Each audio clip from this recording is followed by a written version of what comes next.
Welcome to Paw Print Academy, your blueprint to raising better dogs. My name's Ryan, and I am your host, alongside my co-host, Brianna. Hi. And together, we're bringing you real-world training insights built on leadership, structure, and proven methods. But this show's a lot more than just teaching your dog to sit or stay.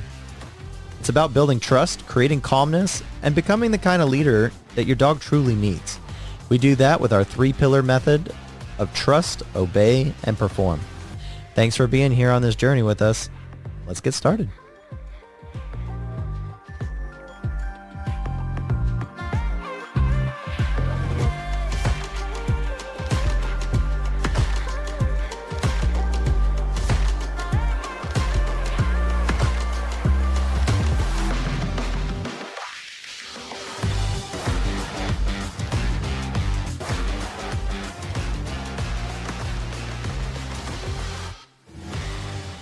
Hey there, welcome to episode 4, Affection versus Leadership.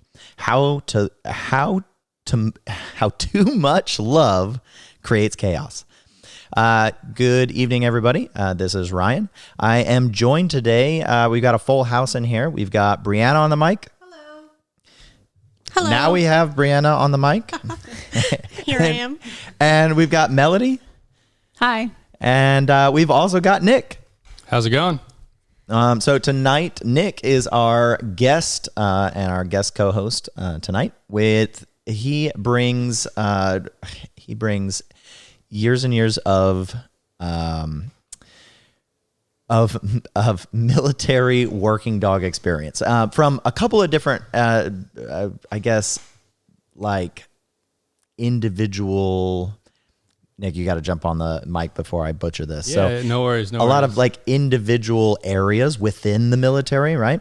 Yeah. But I would love for you to kind of explain your background before I end up going down 3 different rabbit holes at once and get stuck in all of them. No worries. Absolutely. So long story short, my background started back in 2017 as a working dog handler. I'm in the Marine Corps, and I've been like I said, a military working dog handler since 2017. And then I have been, I'm a former special operations multi-purpose canine handler as well. Throughout my tenure, I've been working with, specialized search dogs, which are, single purpose dogs that they only work for explosive detection. I've also worked with patrol dogs, bomb dogs, drug dogs, and then tracking dogs as well. Tracking actually is one of my favorite things that I've had to do, because that's a pretty cool skill set. It's pretty cool to see the dogs, actually like get into that, like, genetics and like their just natural like desire to go and find something. So. Yeah.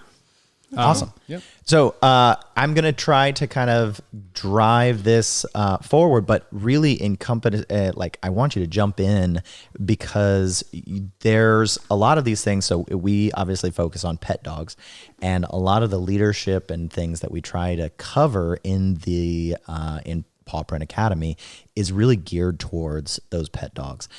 But I think what's really cool about having you on is going to be how interrelated leadership is, and these intangible skills that we try to teach dogs. It's not just sit down, stay calm, but those things that build the temperament of the dog, the confidence of the dog, and build the relationship where you have a dog that wants to listen to you. And I feel like we're more important to have a dog that wants to listen to you than when like it's like mission critical and like people, lives are on the line. Absolutely. It's a lot different than like my dog will not come in from going to the bathroom and I cannot get them to come back in through the store. Right, because do those dogs even like sit and down? I mean, like, is there a reason? I don't know. I think they're definitely all interconnected. And I mean, as we dive into this, I think there's going to be a lot of correlations between both the pet side and the working dog side. Mm-hmm. So looking forward to that. So I am for sure going to have a couple of questions along the way. And so I'll try to kind of address those to you or to the trainers as we go. I have a kind of a good outline for the episode, but as you see these interrelated things that like pop up, I would love for you to just jump in and own that space. Sounds good. Because you definitely have like the experience to do that. Also, so Melody's back. So this is Melody's first been a minute. appearance on the official podcast for Paw Print Academy, but she is a regular around here. She's just been crazy busy with a whole bunch of different pet sitting and dog training in different places and things like that. So That's a market. right. It I mean, is. you could run an entire business on September that, is the I'm month. sure. Yeah. Really? Yeah, apparently. Wow. Because I think kids go back to school and then everyone's like, let's get in our last vacations now. Or, I don't know what it is, but September, yeah. Nice. That makes So sense. Melody works for the company, but she does her, she kind of does her own like in-home and in-house pet sitting for dogs that either their owners like don't want them, or maybe the dog's reactive, maybe the dog has special needs, maybe the dog has special medication or whatever, or they go, their owners don't want them to, go to a traditional like kennel space or something like that, right? Yeah. Yeah. And So she's like never no, here. yeah. So that's been, I'm never here, but I'll be here more in October. Yeah. so I'll be Cool. So joining we'll you get guys. you on some more of those Yeah. episodes. But all right. So that kind of catches us up to where we are. So the core idea for tonight, talking about affection versus leadership. And it's a concept that we have touched on before, but definitely not to the degree we're going to talk about it tonight. So our core idea for this evening is that love alone does not raise a balanced dog. And you can, this is gonna, right, you fight me on this, but you can overlove your dog and not build the relationship that you think you're building, right? So at no point am I sitting here and telling you that, well, you can overlove your dog and then just the love is going to make your dog explode or something bad is going to happen because of it. No, it's more of the lost opportunity that you could be using that love and affection to build your relationship in a way that like makes sense to your dog and builds clarity.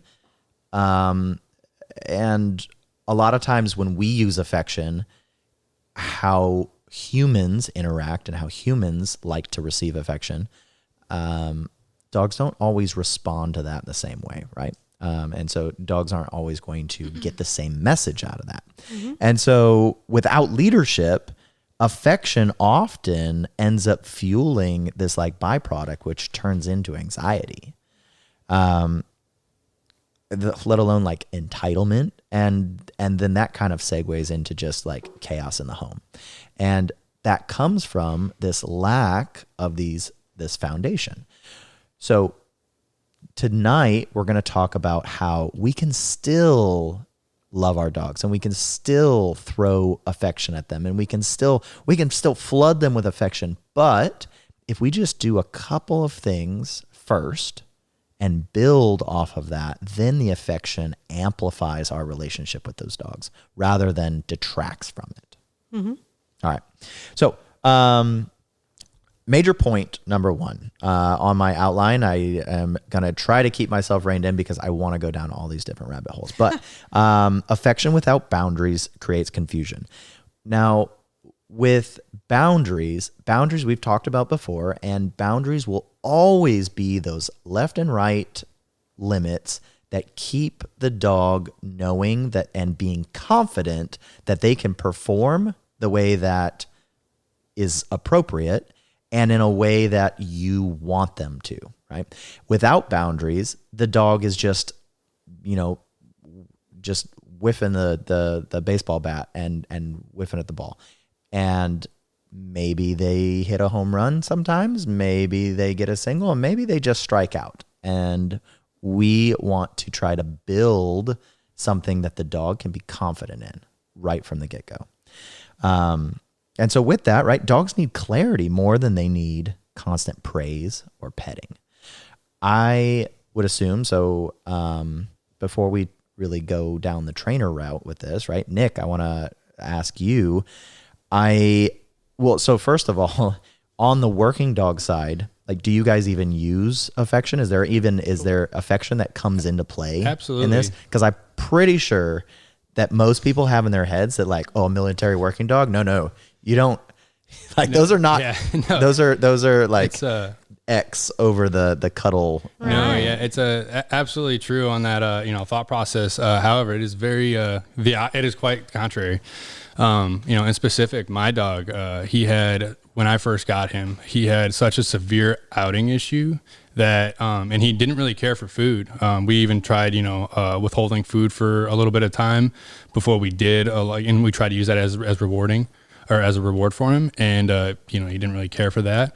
It wasn't really, getting that target behavior that, it wasn't reinforcing the target behavior at the time. So, what I found was that for the first few months that I had my dog, he actually was solely on a physical praise. And that kind of goes into your primary and secondary reinforcements. Primary, being food, water, shelter, sex, and then your secondary reinforcements. That's where like the toys, food, and praise comes in, or like in physical praise comes into play. Yeah. And on the working dog side of things, like it's a constant flow of hey, like where's the hierarchy of rewards here, and which reward honestly just fits the behavior and then fits the target like as much as possible. Because when we're doing a shoot house, I want my dog to be calm and level headed. So if I'm trying to give my dog a Kong, I give my dog a Kong, and the next thing he drops it, and now it's flying all over the place. He's on a hip lead and getting dragged. I'm getting dragged all over the place. Yeah. Food. Yeah, I can keep food on me, but we're hot, sweaty. I'm just imagining breaking down a door and shooting in a house, and then like throwing a Kong for your dog. Those things bounce everywhere. They're so annoying. Yeah, no, they are. It's definitely something for sure. But yeah, so a lot of times me specifically, everyone has, as everyone knows, there's 1,000 different ways to do this. Me in specific though, I do enjoy, using physical praise for a more level-headed, reinforcement, because it does, calm breeds calm. And so, because food's a stimulant. Right. Okay. That's where I was going with that. Time. It's like, say it louder for those in the back. Louder. Food is a stimulant. Right. And so we on the less serious side, when we're teaching a dog to walk next to you, right? We oftentimes try to do that completely foodless, right? Yeah. Just using reinforcing words and using real low energy amounts of praise in order to keep the dog kind of focused on what's going on versus like amping them up. So, but right, just picturing that whole thing in my head, I'm like, right, you are, I'm sure, amping this dog up to the max already. Oh, the dog's through the roof. Yes. Last thing you need is a Kong coming out and just all. Right. So I immediately went back to golden retrievers that we had in pairs, and the boy, like, he was so overstimulated all the time. Like, we couldn't even use food in half his situations because he was just, it was chaos. Right. And we couldn't use affection either. Right. You couldn't use anything because he was just living life and loved everything. Full golden. And so, right. All the time. And then his sister, on the other hand, it's like, wanted nothing to do with anything. You try to give her food, you try to give her something, but you know what? Ball every time. You pull out a ball, ball was her entire life. Yeah. No. So dogs need clarity. And how would you say to kind of to like rein this in your environment, in kind of the environment that you just talked about, like how do you even keep clarity in a situation like that? I know we're going to go a little bit off of the affection versus leadership, but I feel like in that moment, you're looking for mostly leadership and a lot of clarity. Yeah. So, I mean, honestly, everything is, each and every one of us know here, it comes down to the foundational skill sets and the amount of time you put into the training itself, because, before you're able to introduce all these different, distractions and different variables, having that solid foundation, and as you were talking about earlier, just having that differentiation of like, hey, praise versus play versus just simply just having left and right lateral limits on where to go and how to comprehend things, because like dogs don't speak English, they don't speak Spanish, they don't speak any other language. They go off of physical and kind of verbal cues that that we give to them. So just having solid foundations, really, like going straight down to that. Yeah. And so when we talk about foundation in, family dog training, we're always talking about like leading from the front and showing the dog clear communication, like standing still while you use a verbal cue and then moving to reinforce it versus moving and talking and rewarding and touching the dog all at the same time. Yeah. So yeah, that 100% that is how we build clarity kind of the same way, but probably to a significantly lesser degree. It's all through. I was actually just having this conversation earlier with someone else about pets. Dogs are all dogs. To each their own. Mm-hmm. And it's kind of the same as people. Everyone has different ceilings, so to say. Don't get me wrong. Everyone and every dog is capable of achieving amazing things, but each and every dog, there's so many dogs that try to get into the military every year. And most dogs they just don't have the genetics to, make it. And that makes sense. It's to no fault of their own. I bet there's a few pets out there that could probably do it as well. But it really comes down to genetics on that aspect too. Right. Cause they test them so early that the immediate signs, if they have it, they're like, nope. We can't have it. There's tests out there that you could literally look at the dog, give it 10 seconds, and you could tell if that dog has it or not. Yeah. To a small extent, not to like the fullest, but yeah. All right. So, how about timing? Right. We'll go kind of back to the affection side, but as I'm kind of like picturing all this, the timing of your reward and as you were working with your dog, right? The timing of that affection is supremely important, right? Timing is everything. So, right. And so you're using it as a reinforcer for whatever it is that you're trying to do. In my point, I think that we often use affection because we're using it like for a normal dog owner sitting at home with their dog. We use affection in the same way that like a human would affection, right? And so petting and cuddling and all of those things, that's like the affection that we're talking about. And when we give that, sometimes we get off on the timing. And so we inadvertently reinforce the wrong message to the dog. And so that's what we're like kind of going to go talk about here. Because I think that rewarding, even using affection, and you used it very successfully with your dog is what you were talking about. Yes. But if you would have used it at the wrong time, it wouldn't have been useful. Oh, absolutely not. So on the pet dog side, we often do it when for a reactive dog, when the dog gets scared. Yeah. Dog gets scared of something and we scoop them up and there. It's okay. And we have just created a reinforcing event to what it was that they were just scared of or worried about or upset about. Right. Gabe's like the prime example. At a dog group like 2 weeks ago, he got scared because all the dogs started barking at the ice cream truck. And he doesn't bark, so he was just terrified that everybody else was barking. And then for the rest of the class, he was so weird and thrown off, and he was like shaking and couldn't get out of his own head because the dog's barking. He hates other dogs barking. And he kept trying to cuddle up next to me and like touch my legs. And it's because he didn't really want to look at me or pay attention to me, but he wanted to know that I was like there. And I kept nudging him away. And not that he was so far away from me, but I was like, you're not going to lean on me. And I remember somebody, I think it might have been Lila, was like, why do you keep doing that? And I was like, because he's trying to find security in me and I want him to feel confident there's nothing going on. We're in a dog club. He's been here every time an ice cream truck came by, threw all the dogs off. They barked. It's nothing to be scared of. And if in that moment, like I would coddle him and be like, it's okay, or start petting him, showing him affection, I'm teaching him that it's a change in body language. Right. Whatever he's trembling from, it's okay to do that when it's completely not.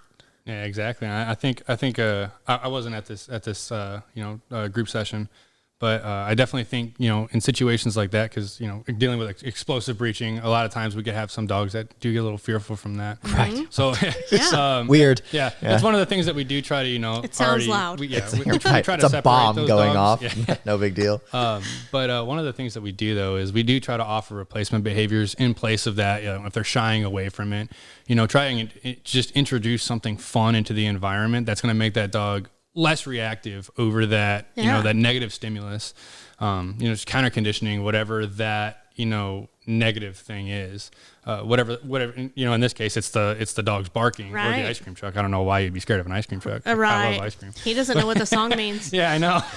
He's never gotten anything from there. Dog needs a pup cup. Yeah, he does. It was louder than the music in his head. Funny enough, I've offered him pup cups. It's like the one thing he won't eat. He's like, I'm not touching it. It's weird. But yeah, no, I mean, it's one of those things. Like we do that. We have to do that a lot in our line of work. So yeah. So another thing was last weekend we went to like a food truck rodeo at a big park, and he hates like food trucks because they have the big generators on the back, and there were like a ton of people there, a lot and of noises, there's music, and just lots going on. And never 3 years ago would I have ever taken him to like an event, but I had 3 dogs to choose from, and I was like, I'm gonna bring Gabe. And brought him, and he found French fries on the ground, and French fries are his lifelong love. He loves French fries. And so what did I do? I just started sprinkling food all over the ground, like while we were waiting in line. And by the time we were like out of line, he was like, yeah, this is okay. This isn't so bad. And I'm like, yeah, that's what he needed, was to just like dive into food and like search for it on the ground because he loves to sniff. And that was so good for him in that moment. I think he got the most out of it, out of all 3 dogs I could have like picked. Yeah. Absolutely. So that was like a replacement behavior then. So that was like a replacement behavior. Right. It's like sniff the ground. Don't pay attention to what's going on around you. It becomes a positive connotation, right. Whether it's a distraction that they like or replacement behavior. So one of the things I look at when I do like behavioral dogs is like box feeding, and you dump a bunch of stuff in a box that they really want to eat, and it cuts off all the visuals of the outside world. And so you have a dog that's not so stressed by all the visuals that it can see. It's just, they call it a dopamine box because they just get bursts of dopamine in this box. It's like they're eating. They can't see anything that's going on around them, so they tend to be less nervous. And then you can build stimulus into that and start adding things that are a little scary, but they're still getting those dopamine from the food that they're eating and the treats they're getting in that box. Right. And then in all these scenarios, they're getting that like desensitization basically gradually. So then it's to the point where you don't even need to feel like, oh, should I coddle my dog? Right. And so, it's like I could have in that moment in the food truck, like rodeo thing, been like, I'm just going to like pet him and like tell him it's okay and be like, you're such a good boy. You're a great job. But I did little to no talking to him. I didn't need to say anything other than stay right here next to me. And at one point a kid came up and was like, can I pet him? And I was like, no, he's really nervous right now. And they still like tried to pet him. And the parents were like, don't, he might bite you. And I was like, that's the last thing he would do, but maybe, so back up. Right. But yeah, he'll bite you. You got to run away. Watch out. Right. You literally never touch anything with his mouth. But it's like in those moments, you don't have to give your dog a command. You're just working through some of those things. And even if your dog is not fearful in those moments, if your dog is reactive and you do the same thing and you coddle them and tell them it's okay and tell them they're a good boy and all of these words that we like to use, you're counteracting all of that. Right. And then they're seeking in a negative way. Because you're giving them that affection. And then honestly, you're just making it worse. You're reinforcing how they feel. Yeah, you're telling them that it's okay nice to feel that way. They gave me this attention when I was like this, so I'm just going to, it's like almost over the top, like a kid scraping his knee type of thing that we talked about before on here. Yeah. But if it's just a minor, just kind of keep going, brush it off. But if you're like, oh, baby, then they over exaggerate, like fake crying when it doesn't even really hurt because they're like, I like what the attention I'm getting. Right. Because if it's like, if your kid screams in a grocery store, who's buying them the lollipop that they asked for? Raise your hand. 0. Right? Nobody. Because if you do, you're reinforcing the fact that that kid cried hard enough in a store to gain what they wanted, which if it's affection, then it's affection. If it's a lollipop to a kid, it's a lollipop. But whatever they did right before that behavior is what got them that reward.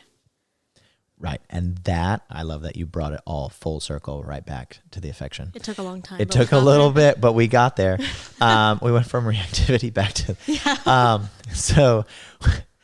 but that's really, really important is it like what happened right before you offered that affection. In this case, we're talking about affection, but it works with reactivity. This conversation works with everything because dogs are very, very binary in their thinking, right? It's black and white, yes or no, ones and zeros. It's just I did this, then you did that. So those two must be related. Right. If I paw at you, right, you pet me.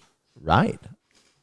Yep. That's a good one. So the idea that humans, we think, well, I'm doing this because, and then we justify it. Dogs don't do that. Dogs are like, well, what happened right before I got here? Right? And go ahead. I used to have a trainer back a few years ago. He used to tell me that dogs, they don't reason like how, humans do. We all have the ability to be like, oh, well, this is hot because that's a fire. But a dog, they just associate everything. They don't, right. They just, oh, that thing burned me last time. I don't want to touch that. Like, they're not going to be like, oh, that's a fire. It's hot. Like, no, that's not how their brains work. So it's all, dogs just work through association of, past experiences and past events. And 100%. Any animal. And that's how that is how we train them, right? That's the gold standard. That's what we use to train dogs. Yeah.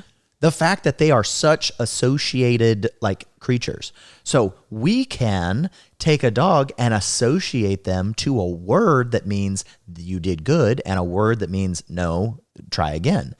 And then that's how you get a dog to sit. That's how you get a dog to down. That's how you get a dog to stay. All of these things. So we use that all the time. But the other side of it is you can also use it inadvertently and negatively impact your dog. And so that's what we're talking about with this. Because too much free affection makes leadership feel optional, right? And as soon as leadership is optional in the house and them following you is optional because maybe it's not required, now you're playing catch up. Yeah. All right. And so to the trainers, right? Because you don't really have clients, right? But I'll let you jump in on this one too. What's an example of a client who accidentally rewarded problem behavior with affection and then ended up having to like undo that later? It's always, I don't even have a specific client, but I feel like in general, it's always. I mean, you don't have to call clients out. But. No. Well, I wouldn't know anyways, but a lot of the times, it's demand barking.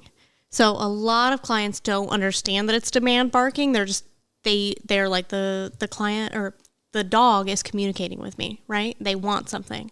And so their life goal then at that point is to figure out what their dog wants. And so they will let them outside. And then the dog doesn't even go to the bathroom and it comes back in. And they're like, well, maybe they're hungry or thirsty, or maybe they want a toy, or maybe they want this or that. Right. So they then strive to meet that goal of, well, the dog's barking, so it obviously wants something. And that may be true, but the dog might just want your attention. 9 times out of 10, the dog just wants your attention. It doesn't need to go to the bathroom. It doesn't need water. It doesn't need food. But when you give that dog the attention that it's seeking through barking, you're meeting them right back where they wanted you to meet them. And it's, hey, I'm barking. I want something, I want something, I want something. Oh, you gave it to me. Cool.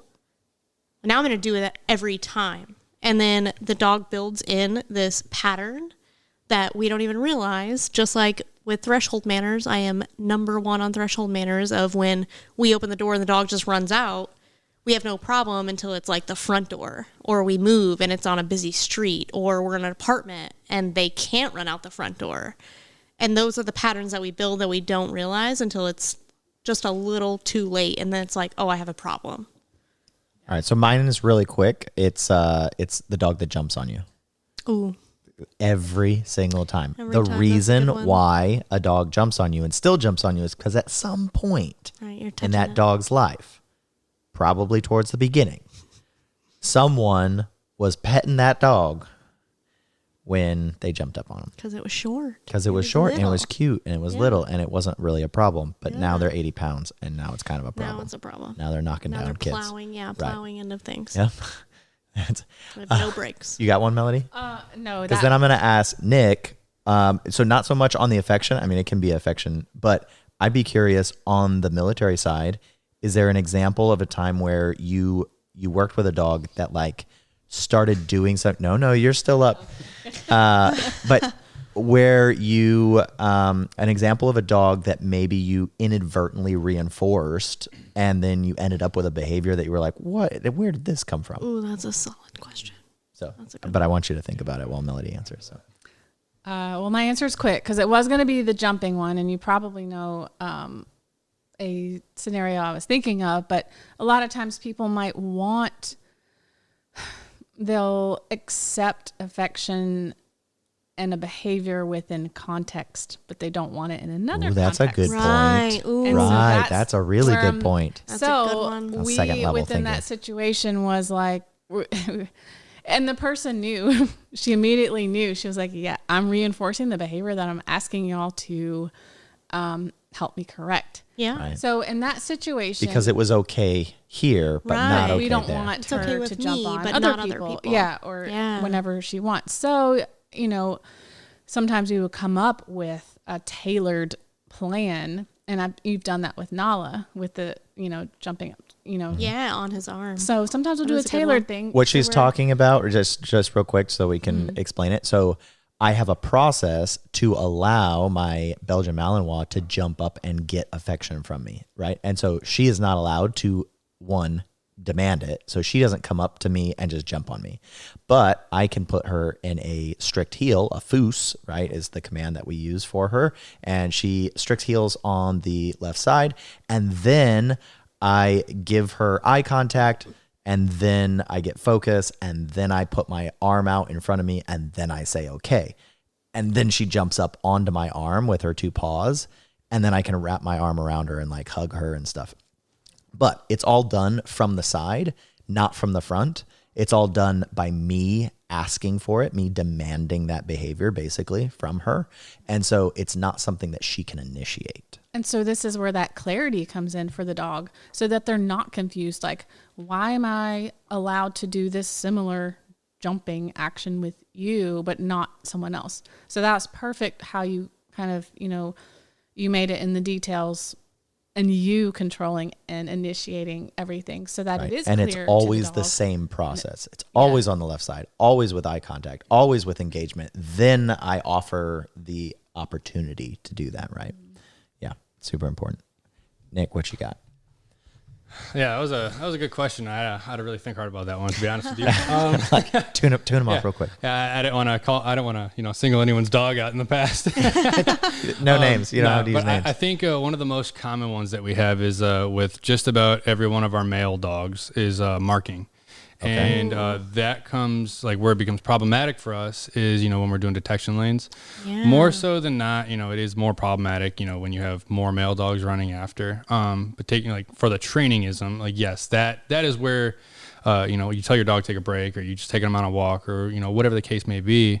And, that dog, he's not actually relieving himself. He's just going and marking. Right. Well, when I tell my dog to go and search, whatever command that may be, when he goes out, sometimes he'll have to relieve himself. And when he does relieve himself, a lot of times the handler will allow the dog to relieve himself. Because at the end of the day, like if I'm patrolling, if I need to use the bathroom, I want to use the bathroom too, if given the opportunity. But so a lot of times like we'll give the dog the opportunity to do that. And next thing you know, it's like, oh, is he going to pee? And then you're like, oh, he just marked. And then you're like, ah. And then as we talked about timing earlier, because we didn't know he was gonna, we didn't know he was gonna mark. We thought maybe he was gonna relieve himself. We didn't correct that behavior. Now timing is off. Right. And so since the timing is off, you're like, if I correct him now, he's like, as he's already walking away. It's like, oh, he's walking away. I'm gonna correct him for walking away. Right. Like that's improper timing. You don't want to get that wrong timing. Right. So that's where we always talk about like punishment versus a correction. Exactly. Right. Correction happens in the moment, Yeah. right? And punishment is afterwards. And we just don't recommend anybody punish your dog. Yeah. And punishing, I think, punishing, it's always I don't want to say it's a gray area because it's Right. But we're also working at majorly different levels. Exactly. Yeah. No, absolutely. Yes. But, it's, with that though, with the whole marking, it's one of those like, and then next thing the dog did it 2 more times, but you start to become more aware of it. You're like, oh, he's about to do it again. And you give him like a quick little leash pull, like, hey buddy, come on over here. You're correcting that behavior.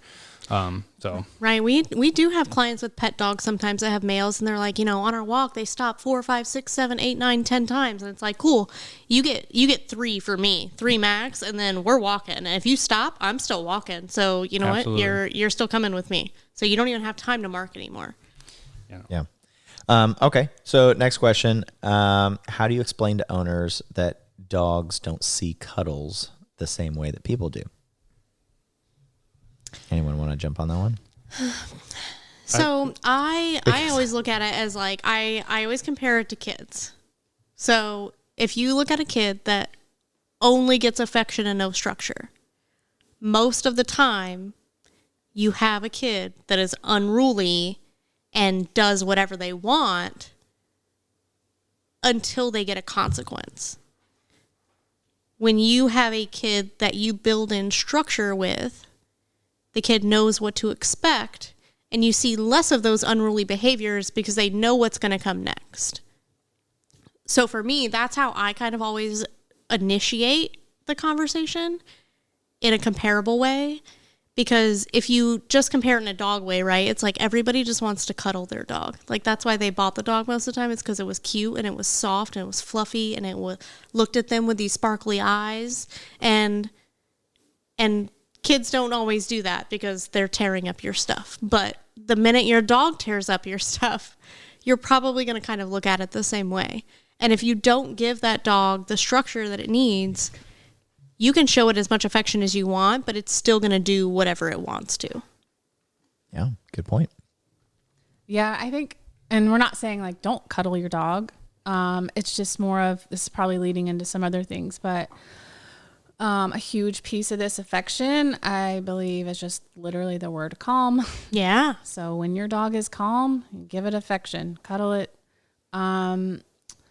I mean, we already kind of touched on, you know, if we're tailoring things with the dog jumping in context, but generally, I would say, you know, like cuddling is fine as long as it's within 4 on the floor. Yeah. 4 on the floor when the dog's calm. Yeah. Because otherwise, if you're petting it and giving it lots of affection when it's hyped up, then expect that every time, you know, like, every time. Yeah. So you come in the door and you don't want it jumping on you, then don't pet it, you know, or cuddle it immediately afterwards when it's doing that. Some people don't just get that you just have to ignore your dog for a little bit, like just a few minutes when you get in that front door, and then you can cuddle them all they want once they relax. Yeah. I come out in the morning and I will walk one by one to all 4 of our dogs and give them cuddles if they held their place. But it's like, that's what I expect, is for you to hold your place. I don't get to come out of the bedroom and you be like, oh my goodness.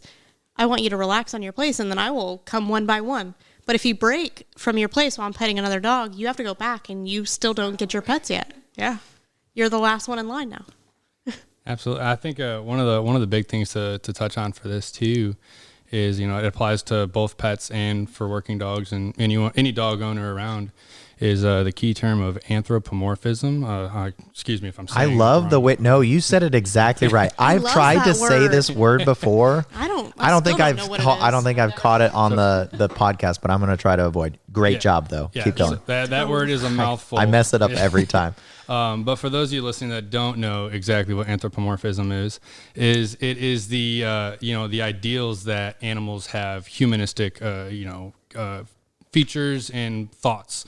So, oh, my dog feels sad because of this. Oh, I didn't give my dog enough love, so my dog is upset. That's not how dogs think. I'm sorry if I'm being a little too blunt for you. But end of the day, your dog doesn't care if you're cuddling him or not. Yeah. And realistically, as I kind of touched on earlier, is, that affection, you talked about it in one of your podcasts earlier, is about that whole, it's not always about pack mentality, but simply you being around your dog is just enough for that dog to already feel love, feel accepted. And that's really where like the big, misconception of, physical love versus just the simple, oh, this person allows me, like this being is allowing me to be with them in their domicile. Yeah. And that in itself is miles like large for animals. Yeah. So I think something like that is definitely big for, the owners out there who do think that they need to give their dog all the attention in the world. And then the second part that I kind of wanted to touch on too was with all that, the free love and, not having established leadership. Might be showing my age when I say like the decade here, but the way I like to think of this one is, if you look at, children that grew up in the 1970s and before, you have your mom who would stay at home. Typically she would stay at home. And she was never seen as a disciplinarian. And a lot of times, you had a lot of those 8 to 13-year-old boys and this is just stereotypes here that I'm speaking about that I think I understand, is, these boys would just essentially run all over the mom, and the mom would always say, wait till your father gets home. Yeah. Father gets home, and then next thing you know, those boys are acting right because they know what the father can do. Granted, completely different, story from back then versus, what's allowed and acceptable today. But it's a good just metaphor in order to, kind of conceptualize the leadership, so to say. And I'm not saying, if you are a mom from, 1970s or earlier, I'm not, by no means am I knocking you. I'm just using it, I'm a 90s baby though, and I for sure heard that line. Exactly. I for sure did. And I was always straight-laced when my dad came home.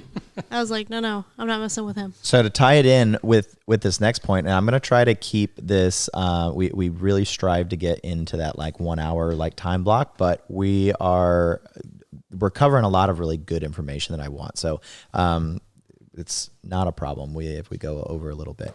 But I'm going to tie this into our second point, though, because our second point is leadership first, followed by affection second. So this is the solution, right? So we talked about the problem. We've kind of framed out the problem, but what do you do about it? And the dog owners that are listening, and they're like, oh, cool. So now I'm just messing it up because I'm hugging my dog. That is not what we're saying. But just put it second to you stepping up into that leadership role for the dog, and everything else falls into place. And so what I mean is leadership builds trust, and that makes affection more meaningful. When you lead the house, the dog respects leadership. Dogs value leadership and respect far more than they do affection. And that comes from their animalistic tendencies and their, evolution as a breed, right? Regardless of their genetics are going to play this role. Their 98 or 99% of their genome comes from wolves, right? And that doesn't mean they are a wolf, but it does mean that there is a direct descendant line here. And the concept that every dog is built for and is able to lead themselves around the world is incorrect. They will not. And they invariably are going to make decisions that you're either not going to expect or you certainly wouldn't make for them, right? You wouldn't make the same decision. So you have to start with leadership, that foundational leadership in the home of you asking for what you want, you telling a dog, hey, I would like you to come here, or hey, jump up here on the couch and come get this affection, right? Is totally different than just swooping down on the dog right after they did something and you now reinforcing that with all of this love and affection. Have them do something. Have them come to you. Reward that recall. That's allowed. That's even useful. But when, he just doesn't know, or he's a little scared, or he's a little worried, or he's this, or he's that, and then we coddle the dog, that doesn't send the same message to the dog. And so affection given after calm behavior reinforces balance. And a balanced dog is always what you want. You don't want a dog that's just spastic energy, high out the door, like they're at a 10 out of 10 all the time.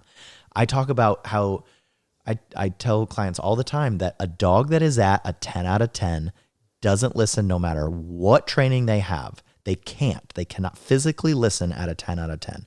And the concept is that if you watch competition dogs, and you can speak to it from the military dogs, Nick, but the goal is to train this dog to be at like a 9.8. Always right? teetering that fine line. Just right on the fine line of, it's almost at a 10. They're fully engaged.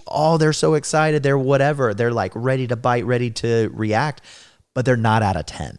Because if they're at a 10, it doesn't matter what training they have. They're in an animalistic state where they're just subconsciously reacting. Yeah, we like to call our dogs manageable monsters. There you go. Because, they do, for our dogs specifically when they're doing bite work, they are so far into it, but having that just ounce of level-headedness to be able to hear me say out here, that just having that little tiny little bit of thought process in that dog's head. You can't always have that. You don't always want that 10 out of 10. Right. And so we focus on building that emotional regulation into the dog so that they can interact and play and be excited and all of those things that we want, but at like a 9 or an 8, right?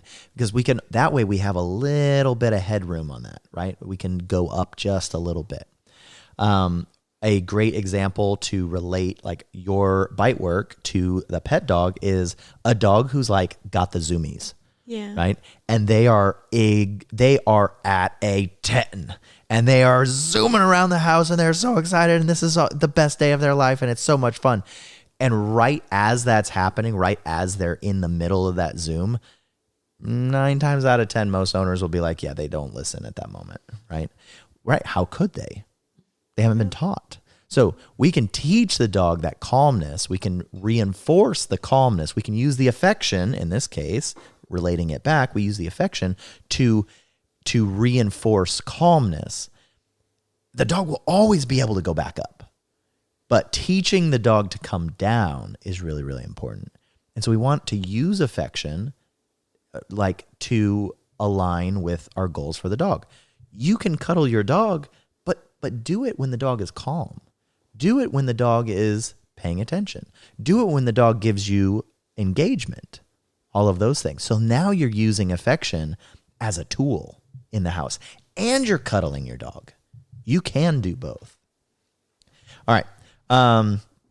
Did you have something to add on it? So love paired with leadership strengthens the relationship, but it has to be paired with leadership, not just by itself. We don't just give the dog love and affection by itself with no boundaries and no leadership. That by itself creates anxiety because the dog doesn't know what you're reinforcing, right? And it's just going to start picking out things. Maybe this was acceptable. Maybe this was acceptable. Why am I getting all of these pets right now? Why am I getting all of this? And they could have been just thinking in their head how bad they wanted to go murder that squirrel outside, right? You don't know what you're reinforcing. So give them an activity, ask them for a behavior, and then reinforce it with your affection. Right. Gabe is the most anxious dog that we have, and he will get affection mostly when he's on his place bed. That's like the primary place that we give him affection, where we will come over and we will give him some pets, because any other time he is like, what is that? Oh, what is that? Ah, what is that? And I was grinding his nails earlier today, which I very rarely do, but I have been working on with him, and I grinded his nails earlier and he got the most affection, but at the right times. And I was super careful with that to not give him affection after I stopped grinding his nails or in the middle of changing his nails. Like, I was giving him affection at the right moments when he had withheld and been like, okay, I can do this. And then was like, yes, that's a perfect way to do that, because he's like not pulling away from me and he's not frantically trying to escape. So I think those are the things that a lot of people feel guilty for. But if you have a severely anxious dog, giving them affection is so not dangerous, but it can be so impactful on that dog and worsen it way more than it already is. Absolutely. I think my rescue dog at home, she is rescues are hard. Yeah. And she, long story short, she was found in a dumpster when she was a puppy. Oh. ASPCA saved her and all that good stuff. And, same story how you were talking about earlier. She was cute, so we brought her home. Yeah. Next thing you know, she's not cute anymore. The hardest dogs. Oh, my goodness. They will test you. The amount of anxiety this dog has, and how I talked about earlier, timing is everything. Yeah. You try to calm that dog, try to calm the dog down with some pets, and just very easy, soothing, reinforcements. And next thing you know, like you're reinforcing some fear that she already was just, you didn't even know she had. Yeah. And you're just like, oh my goodness. We find new things all the time. It's like he pulled out a GoPro one time and just like walked by him, and Gabe was just like, what is that? And I was like, right, like who trains for like specifically a GoPro to be pulled out, right? It's like we've worked on so many things with Gabe and like trying our best to expose him to everything, but my man will find one thing to niche down on, and he is like, that's actually really scary. I can't do it. I think that kind of just like plays into a little bit what we were talking about earlier, where like everyone kind of has their cap. And I think as trainers and as dog owners, we all need to have like realistic expectations on what our dog is truly capable of. Yeah. Truly capable of. Yep. So that's definitely one of those, boundaries that are, they have to be made at some point and understood by everyone involved. Right. He's definitely the one that's taught me that, because it's like he's still fearful of a lot of things. And it's like I've owned him for a while now, and I'm a dog trainer, right? It's like, well, he should be like 100%. He is one of those dogs that he will never be 100%. Like, he will always find something to be fearful of, whether he was genetically born like that or whether something happened to him from before I had him that I don't know what it was, and it was so terrible it's just like carried over into everything. But he's one of those dogs that he'll never be 100%, but he has come so far that I don't think I could be more proud of that dog if I tried. He grabbed a ball the other day, for goodness sakes, and he has never touched one. And he's almost 6. I love that.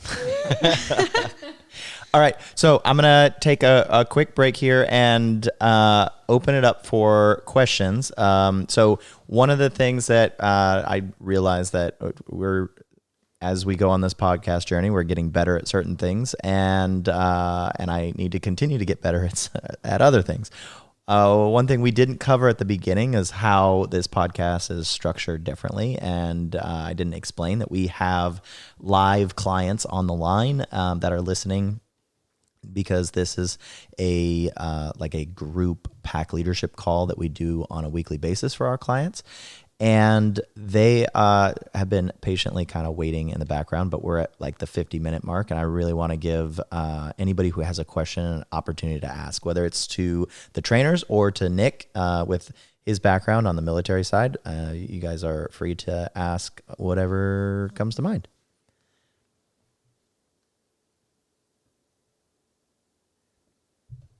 And I still don't have the Jeopardy music, but... Hi, it's Lila. Hey, Lila. Hi. I have a question for Nick. And I'm here for you. What's up? I was just wondering, you were talking about how you have to give your explosive dogs a replacement behavior if they get afraid. I was just wondering what that looked like in that sort of situation. Yeah, so a lot of times, when we're training, when we're using things like flashbangs, right? They're small explosives that we carry around, and you throw it into a room, and it makes a very large light and a very loud sound. Sometimes, dogs, they're not going to be expecting it. They get scared of it. So in a situation like that, what we do is we'll replicate the precursors to that loud sound. So when you throw a flashbang, there's a metallic ping, and then you could hear it bouncing around before it, makes that explosion. So a lot of times what we will do is we will just take a flashbang that's already been used, and we'll put everything back together so we could replicate that exact sound. So this way that dog, he'll hear that precursor, and then he's going to look to me.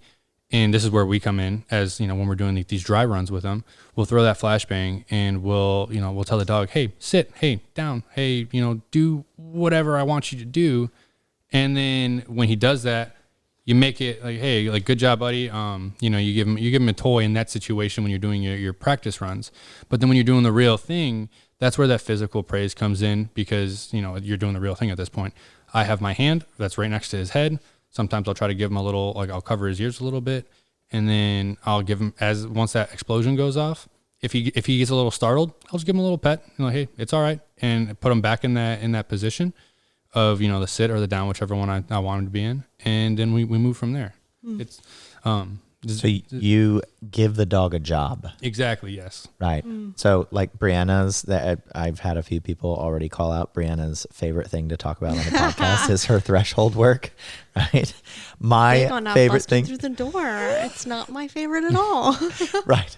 My favorite thing to harp on is how important it is for dogs to have a job. Right. Absolutely. Because when you don't give the dog a job, why are you upset that they're choosing their own line of work? Exactly. Right. Dogs love to follow, and if you're that leader that that dog needs, things will fall in line the way you want, because you are the leader. Does that answer your question? It does. Thank you. Awesome. Thank you. And nice. I heard you, Ryan, it started coming in my head, give the dog a job right when he was saying that. Give the sit and the down. I heard it. Yes, I love that. I love that. Yes, that's my favorite thing to do. No, that is one of the lessons that has been the most influential on me with my dog training journey. And like, if you don't give the dog a job, how can you expect them to? How can you say they're doing the wrong thing? Yeah. Does anybody else have any questions here? And then we're going to drive on to our third point, and then we'll wrap it up tonight.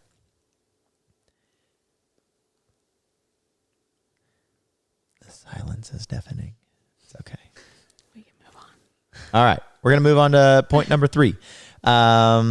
Affection as a reward, not a default, right? So when affection is tied to a good behavior, it becomes like this powerful training tool. But if it's not actually tied to a behavior, it can create something that's unknown. You don't know what it's going to create, right? So petting and praise should mark desirable states. And we can use that to kind of reinforce our calmness. We can use that to reinforce good behavior. We can use it to do a lot of things. But it can also, just like anything, a great amount of a power or a good tool can be used improperly, and it can create a problem for us. So all that we are advocating for here is not that you don't ever pet your dog. It's just that you use the affection and just tie it to a good behavior. So dogs learn that affection is earned rather than it just shows up randomly. So this is the same concept as when we use food or play. We use a tug or toy or a ball. And it makes sense to us in all these other aspects. It's like, well, of course, I don't want to give the dog food after they just pooped on the floor. But then we do that same thing, just renaming those two activities, right? We pet the dog that just jumped up on us. That is the same equivalent to giving the dog a treat right after it got done pooping on the floor. So don't do that. The default affection often teaches entitlement too. And this is a complicated topic that probably needs its own podcast. But when you work with entitled dogs, there is an army of angry people that I'm sure will shake their fists at me listening to this podcast at some point, someday. And I mean, as soon as we get over the hump of maybe like 20 listeners, when default affection teaching entitlement, like, well, what does that mean? Where my dog can't be entitled, right? No, the dog doesn't think like that. They just respond to this or to that.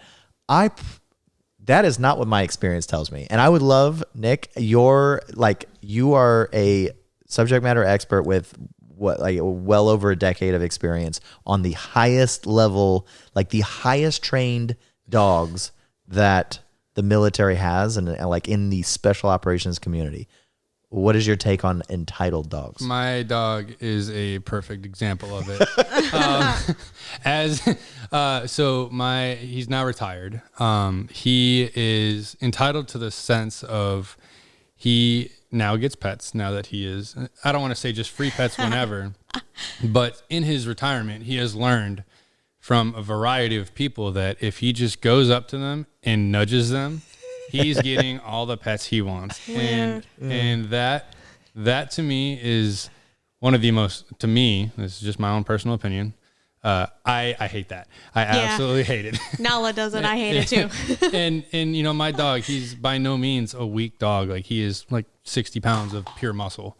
Yeah. So he comes in, and when he, you know, moves your hand saying, "Hey, pet me," right, he does it with meaning it. Like, he's like, "You're going to pet me." And that right there that's entitlement. That is demand behavior, right? And so I want to ask, because someone listening to this for the first time is going to be like, "Oh, you don't like it when your dog comes and asks for pets? Why? What is the reason?" right? Because as a dog trainer, we look at this as like, so that's just the surface level issue. Right. But what it creates is this like second and third level issue. So why don't you like that behavior? Because it's demand behavior. Okay. It's the same and what as does like that if a segue dog, to, or like what does it create? It segues to a whole bunch of problems. It segues to the dog was like, well, I did this and I got that. So if I do this, I'm going to get this. And then I can talk them into like metaphorically doing things how I want. Right. And that doesn't fly with me. So how I would explain it is it's like sleeping in the bed, or it's like it's like doing a lot of different things that owners like to do for their dogs, right? And by itself, those things are usually okay. But at the moment where you're coming and hiring a professional dog trainer and potentially paying a lot of money to fix these other issues in the house, but then we look and we're like, but the dog just comes up to you, literally like moves your hand away from what you're doing, or jumps on your laptop when it's on your lap. Right, this was a recent one. Like the dog jumps up onto your lap, right? Pushes the buttons, like basically paws at the screen and moves your laptop out of your lap so that you'll pet them. Well, at what point do you not think that is related to the dog pulling on the leash in order to go off and smell this mailbox when they walked by it? It's the same thing. It is the same thing. And if you wouldn't accept it from your child when you're trying to talk on the phone with your boss or trying to talk with your friend, and your child's not stopping, interrupting, then why would you accept that from your dog? Right. Creating that attention seeking and then just going off on another tangent. Some dogs that I've experienced, they are on some level of having separation anxiety or insecure attachments. Yeah. And so that's a whole nother thing. Yeah. So then you're just feeding into that. Right. So that's a whole nother, just going back to like, you're in control. It has to be when you say, and when the dog's calmer. So not when it, demanding is not just demand barking, like you've said. It's, nudging you, licking. I hate the licking. I'm just going to say. And so they may go and just like lick your leg constantly. Yeah. Try to find your hand and lick it. Yeah. And so I would make it a point to ignore them and then give them, maybe a replacement behavior, and then give them attention when they're calm. But you do have to be really careful with the balance of that, because some of the dogs that are more so maybe have like an insecure attachment, you might have to just only like say something and or pet them, but not both type of thing, like, because they'll get riled up really easily and then they start demanding it, Yeah. So you just have to be careful with the dogs that seek the attention more than the food. Yeah. Basically. Right. Because Nala will do it, but she's just like, hey, pet me. I really love you. Like, that's her whole thing. Mm-hmm. Gabe will do it just the same, but his is insecure. He's like, hey, I'm kind of uncomfortable. Can you just like pet me? And it's like, no, I'm not going to pet either of them. In hindsight, but for two different reasons. I'm going to tell both of them, no, Nala, because you're not in charge of me. Get out of here. And two, because she will try to bully her way through any situation. She's like, I'm a pro. She's a very assertive dog. She's right? Like, that comes from the high drive. Right. Yeah. And Gabe, on the other hand, is just uncomfortable with everything. And he's like, just please, like, I don't know, save me from whatever is going on. And I'm like, whatever no, it is, I'm not going to comfort you. Go lay back on your place, like I said. Yeah. All right. So the gold standard question, and then, jump in here before I go down that one. To kind of just add into that too, it's just really establishing that, as black and white as this may sound, is the dog is subservient to you. Mm-hmm. And take it to as you will. But I mean, really having those boundaries and well-defined lines of, hey, I am in charge and you are not. That's really where it comes down to for dog owners out there. Right. So I think we talked about this on the first episode, was that like you're not in a democracy with your dog, right? And because your dog doesn't have voting rights, and it can't, because you're telling it to do all of these things all these other times and you're expecting it to listen. But then when we get into bed and we're cuddling, we're now equals, right? That doesn't make sense to the dog. And if it makes sense to you, I promise you, it's not thought about the same way by your dog. Right. The And dog so does that's not really think important. you're its bestie. Like Right. we're not besties here. It's like somebody has to lead. And if it's not you, it's the dog. Yeah, and a lot of times dogs just step up into that role. I talk about this all the time Yeah. at private lessons is the dog is not trying to subvert you. The dog is not trying to alpha roll you or all of these other things that have become like popular in conversation in the dog training community recently. The dog is just like, are you gonna do something about that? No? Okay. Well, I'll take care of it. And then they make a decision. Right. And 9 times out of 10, that decision that they made is not what you wanted. Right. And so going back to like the affection category, affection for a dog can be a resource. And so sometimes we see pet dogs that resource guard their humans. And it's because they get all of the structure, the love, the affection from that human because that's a human that's home all the time. We got into COVID and we saw a huge wave of people working from home. And with that, we saw a huge wave of dogs with anxiety and separation anxiety and resource guarding of their humans and their spaces because that's where they were all the time. And now we have this thing where it's like, well, the dog is resource guarding me. Well, you're the one that works with it. You're the one that pets it. You're the one that shows it everything that it needs. Of course, that's what it's going to end up doing because just like food and just like toys, affection is just another resource for a dog. I can't believe that I didn't put that point in the outline, but I am so glad that you brought it up. You're because welcome. right, great job. Because so this is to go down this rabbit hole. I think it's super, super important. So let's define this. When we're talking about affection as a resource, if that dog, just like if you leave the dog's food out and they can go and get the food whenever they want, if they're able to come up to you and demand and assert themselves and produce that resource, i.e. the affection, they're able to get that resource when they want, you become a resource that they can potentially become guarding of. Right. And so right? it's not always and the so structure then, person. Right. And so then suddenly you get a dog that's like exhibiting some aggressive behavior in and around the house and you can't figure it out. Right.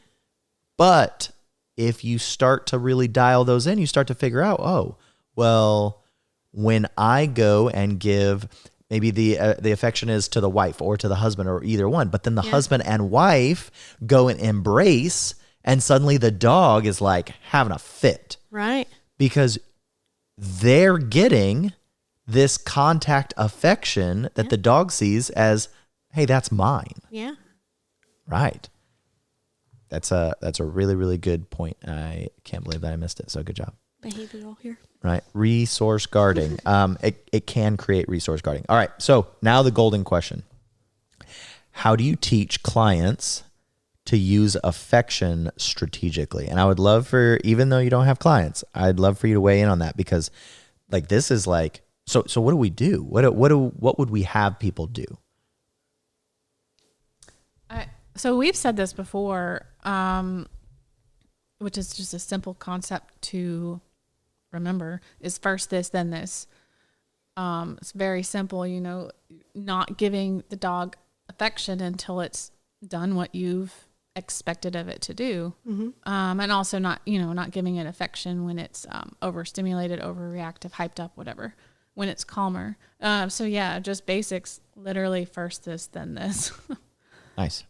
Nick? I think you definitely hit it on the head there. But one of the things that I think that could, help dog owners out there, because I catch myself thinking about it all the time too, is establish a routine for yourself. And when you're able to give that dog, some kind of physical attention. So like for me, for example, one of the things that I do when it comes to, physical attention, not physical praise or anything like that, just attention to the dog is every once in a while at night, when my wife and I are laying on the couch, she hates when the dogs are on the couch. I don't really care. So for the most part, dogs don't go on the couch. Not a couch person. But my working dog, he will usually just be laying in his bed. And when he's nice, calm, and usually he's not nice and calm in the house. He is like always looking for something to do, always trying to find something to destroy, always trying to find a kid's toy to You're retired, man. Yeah, exactly. You gotta chill. Give it a break. But when I see him laying down as we're watching TV, you know, it's like later in the evening, it's like, all right, cool, we're all calming down. That's when I'll invite him up on the couch, and he never goes on the couch on his own. It's just a routine that I've established for A, myself, and then B, for him. You know, just establishing a good baseline foundation for rules, expectations, and then it does allow, like, for when he comes up on the couch with me, he understands that he goes on his back and he just gets all the pets he wants for a few minutes. And it is not unconditional either. He gets a few pets, and then when I'm done, hey buddy, get off. Like, go back in your bed. Yeah. And it's a very simple, understood task where it's black and white. And that's, I mean, as you talked about earlier, that's what dogs need, black and white. Yeah. Yeah. So I do a lot of I like to encourage free shaping behaviors. So as soon as a dog will lay down on its own or exhibit the calm behavior without me even telling it to, that's when I will go over and kind of show some affection and be like, good, you finally calmed down. That's what I was looking for in order to get this. And so sometimes I will work in a variance between demanding or asking for the calm behavior for affection versus looking for them to just start exhibiting that on their own. Yeah. And my take on it is create a sequence. Create a sequence where you ask to initiate that affection. That's it. It could be simple. It could be complicated, right? I detailed how I do it with Nala. It could be whatever, right? Nick is talking about where once things have calmed down, then he invites him up, right? Just create something that the dog needs to do every time to set the conditions for you allowing or asking for that behavior, which the behavior is now cuddles. The behavior is the affection, right? It's like, hey, will you sit? Oh, good job. Can you come over here in a heel? Oh, good job. Great job. All right, let me give you some love. Or, hey, don't just jump up onto the couch. Get off. Down. Good. Sit. Good job. Climb. Come up here to the couch. Let me love on you. But that creates something that the dog had to do. And that speaks a completely different language to the dog.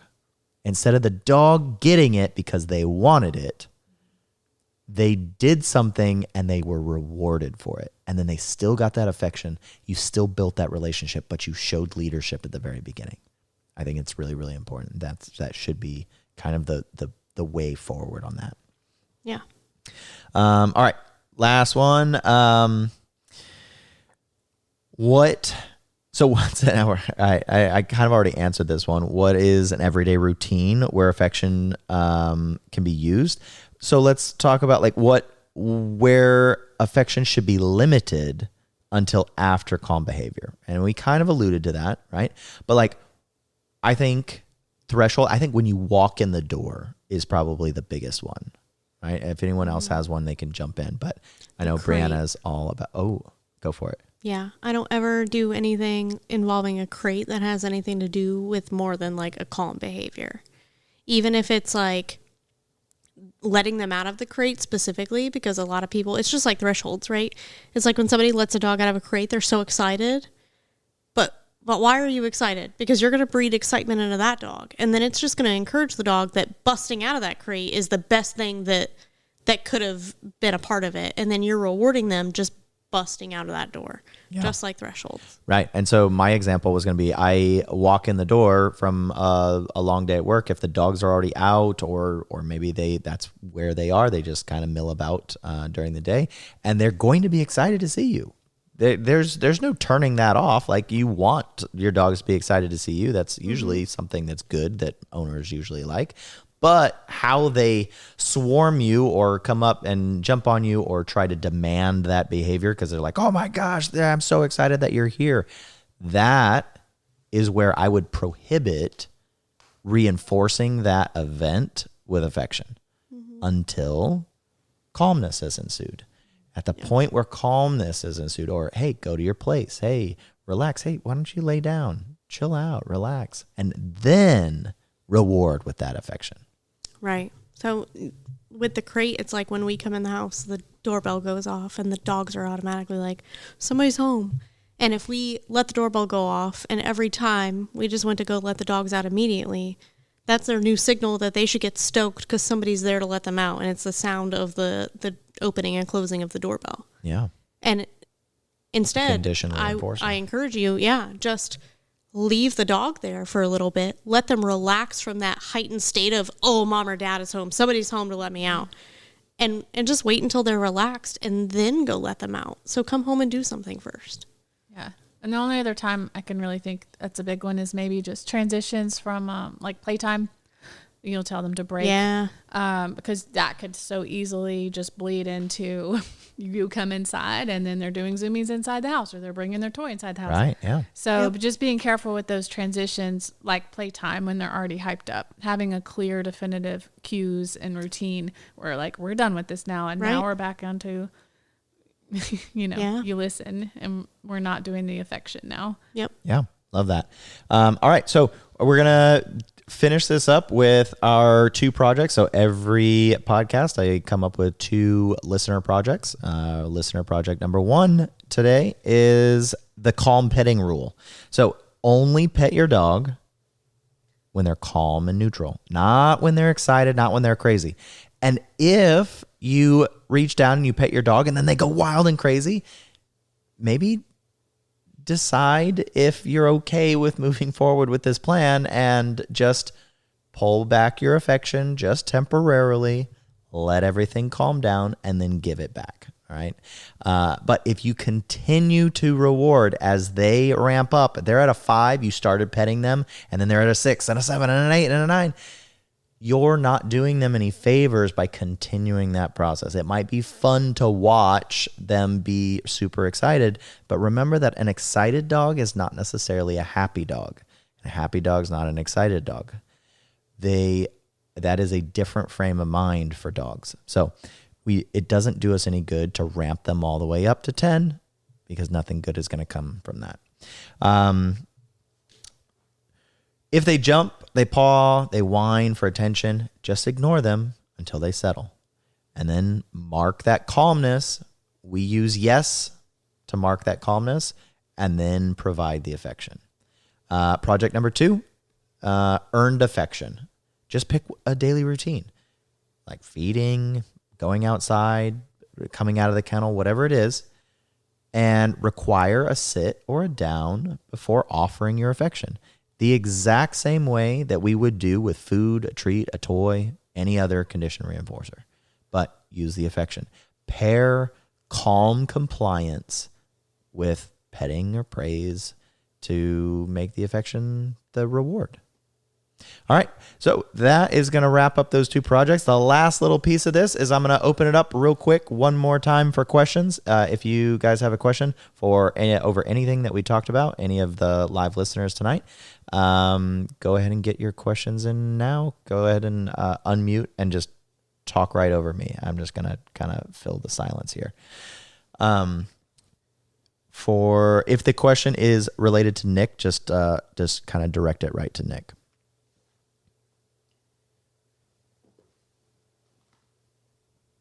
Questions going once. Go ahead.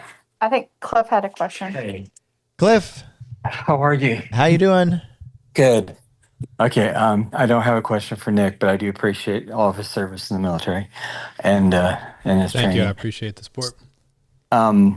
Chinoa has gotten to the point where I'm working. My wife is disabled, so she takes the dogs out in the living room while I'm working from home.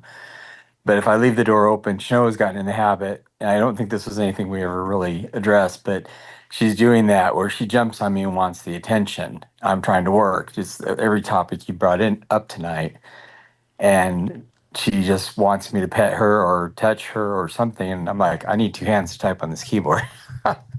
So what is the response I should be giving to her, just to put her in place or just So get I her? I'm know probably just that Chinoa, because we've worked together on this. So I know that Chinoa has a little place bed, right? yes.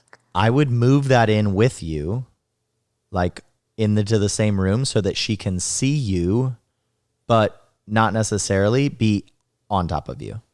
Okay. And then work through that place, right? And initially, when you move a place bed, this is an important dog training concept, is just because a dog learns that place means like I'm supposed to lay in this place when it's over here. Sometimes when you change the events and you change the area, you may just have to like go back a step or two in order to reinforce that, hey, the same behavior is expected over here as it was over there. So just be ready for that. But I would move the place bed and use that as an alternative. Like, hey, I am telling you, no, you need to be on place. And then you have to hold her accountable to that. It will be annoying at first when we are like, well, I've told the dog what to do and they're not doing it. Well, now I have to get up. I have to take a moment. I have to put her back over there. But that's super, super important, because if you don't hold Chinoa accountable, and coming from like me training her, right? If you don't hold her accountable, she will find all of those weak points, right? But she does very, very, very good with place, and I know that she does well with place. So I know that we can work through that. Yeah, she will place with me. Sometimes she fights me tooth and nail, but it's like I told you the first time we met, which I think you said you were going to use in your training, that it's not the dog that's hard to train; it's their humans.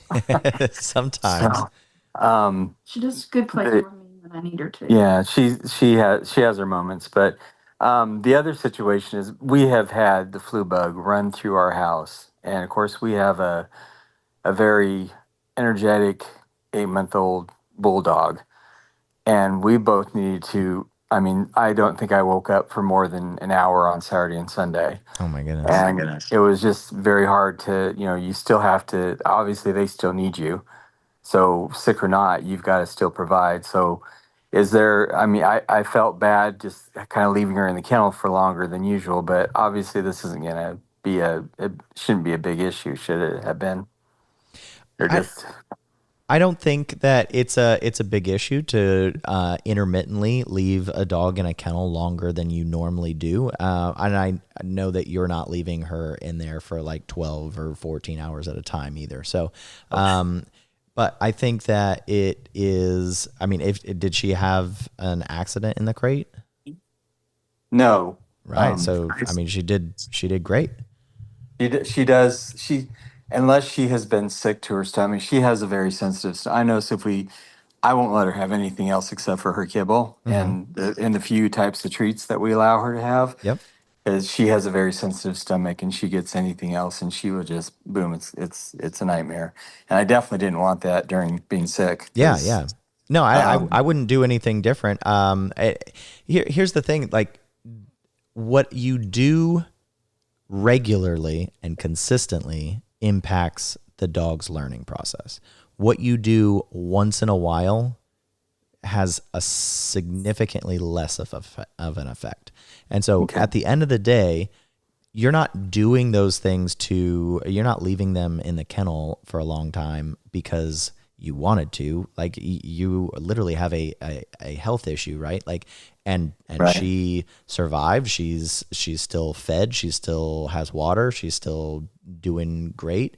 And she didn't even have an accident in the kennel. I would not feel guilty about that or feel like you're doing the wrong thing. Yeah, and when I feel like I can't physically like provide for the dogs, I will find ways to mentally stimulate them. So like food puzzles and giving them some decompression time with like chewing and sniffing and doing scatter feeding instead of feeding them in a bowl, right? Like putting it on your carpet and like spreading it all around to let them kind of work their way through it. Doing different things like that can mentally stimulate the dog are always going to be better than physical stimulation.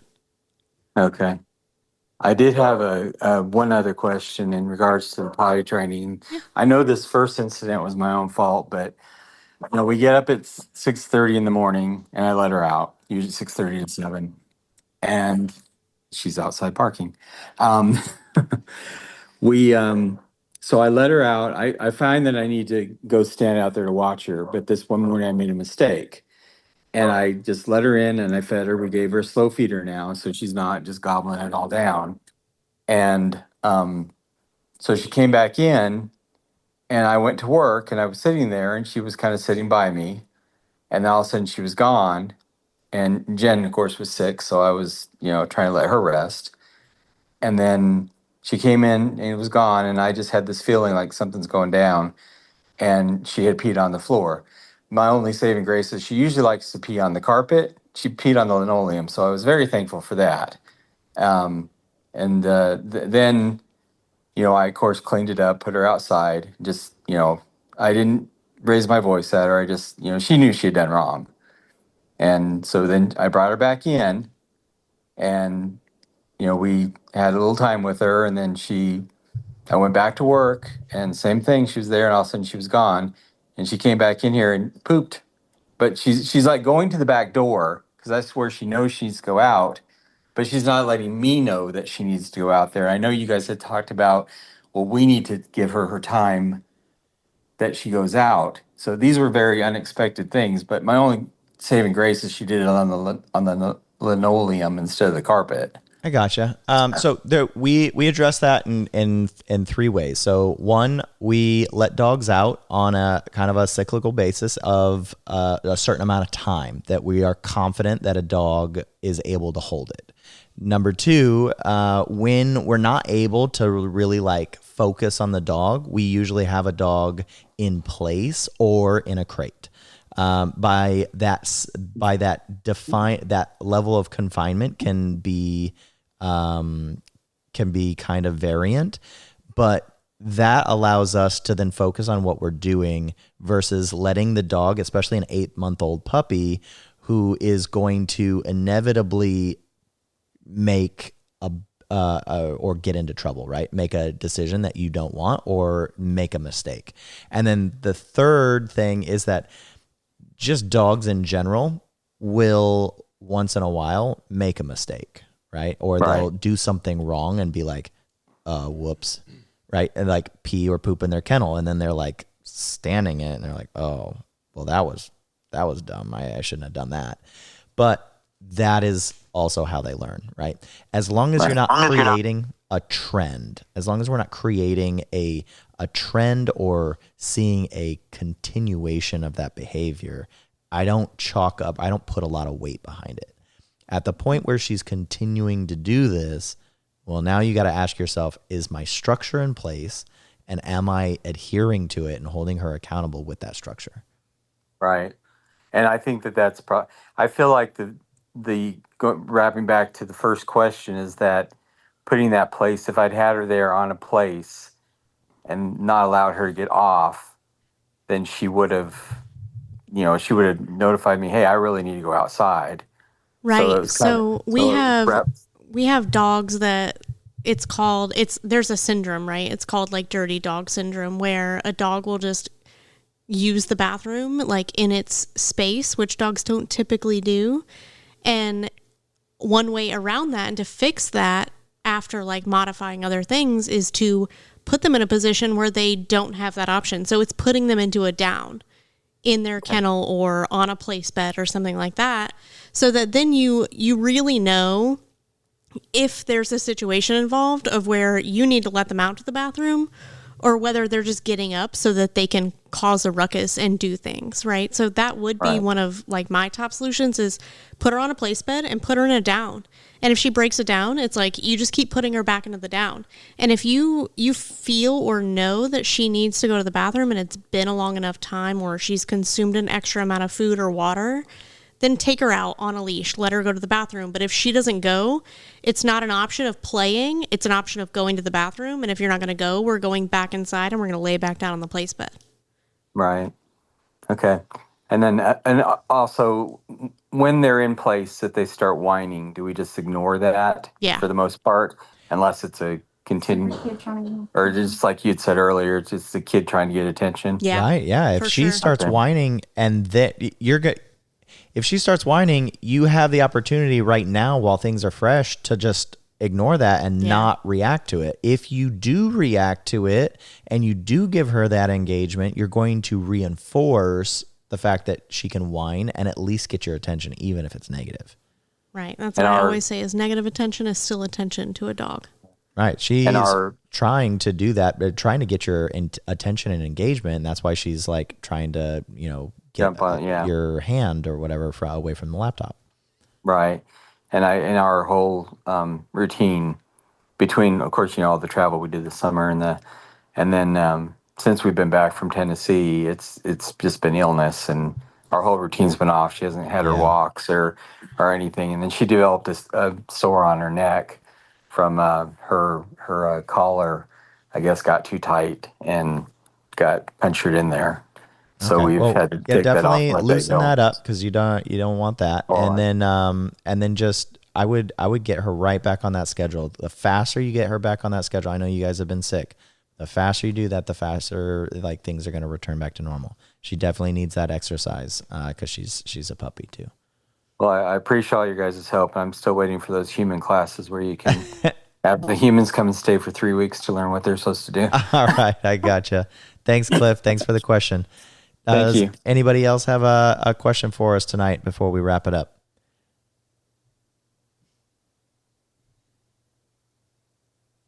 All right, we're going to start moving for the door here. So I want to give a special shout out and thanks to Nick for coming to the podcast tonight and for taking your time. I really appreciate it. Thank you for having me. It was a great time being here. Dude, thank you. Thank you for being so gracious and hanging out with the pet dog trainers for a little bit. I aspire to be one.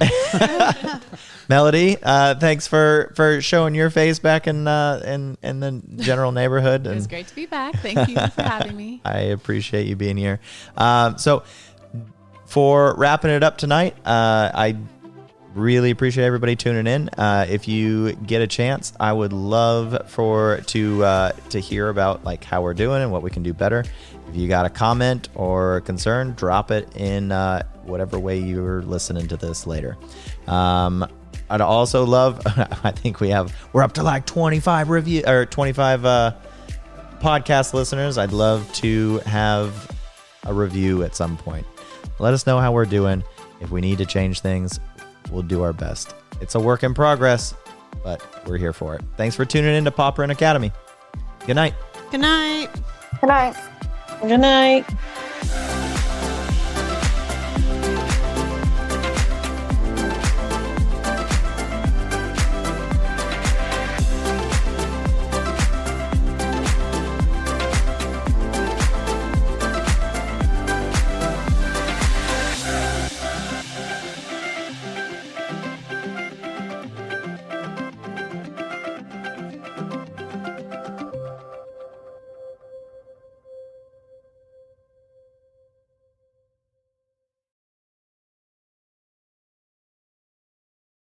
Recording stopped.